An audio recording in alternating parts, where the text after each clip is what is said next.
Hello friends, welcome to our channel. आज मैं आपके साथ शेयर करने वाली हूँ कि मेरा जो बेटा है सीनियर केजी में है और उसकी मैं पढ़ाई किस तरह से करवाती हूँ।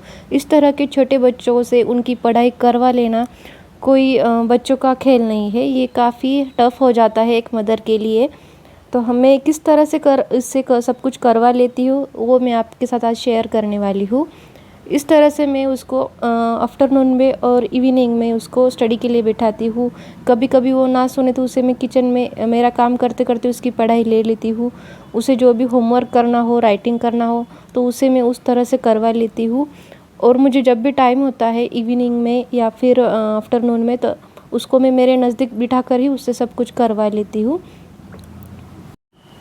अभी तो सभी बच्चों की फ़र्स्ट टर्म की एग्ज़ाम नज़दीक आ ही रही है, तो मैं सबका सिलेबस भी मिल चुका है और बच्चों को स्कूल में पूरी पढ़ाई हो चुकी है। अब उनके स्कूल में भी रिवीजन ही चल रही है, तो हमें भी घर पर किस तरह से उनकी रिवीजन लेनी चाहिए।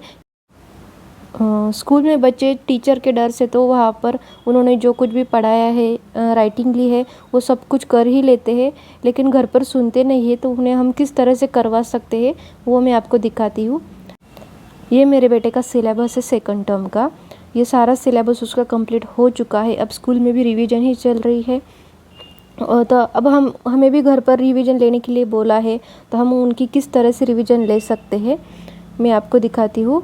मैंने इस तरह का एक चार्ट बनाया हुआ है। जो भी अभी 1 से 50 तक नोटेशन बोले हुए हैं। नोटेशन मतलब हर एक नंबर की स्पेलिंग होती है, जो कि बच्चों को याद नहीं रहती है। वो काफ़ी बड़ी भी है, उनके हिसाब से ये उनको याद रखना थोड़ा मुश्किल हो जाता है। तो उसकी इस तरह से बार बार रिवीजन हो और उसे अच्छे से याद हो जाए। सारे नोटेशंस, वर्ड्स जो कुछ भी स्कूल में पढ़ा है वो सारी चीज़ें अच्छे से याद हो जाए। तो मुझसे जितना हो सका उतना मैं इसके ऊपर चार्ट पर लिख देती हूँ, पिक्चर्स भी निकाल देती हूँ ताकि बच्चा अच्छे से याद रखे और वो इसको खेलते खेलते भी पढ़ लेते हैं।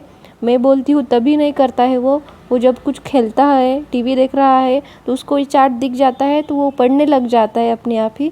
तो ये काफ़ी अच्छी बात है कि बच्चे खुद से भी पढ़ते हैं। तो उनकी आंखों के सामने ही इन सब चीज़ों को रखो ताकि वो अच्छे से पढ़े।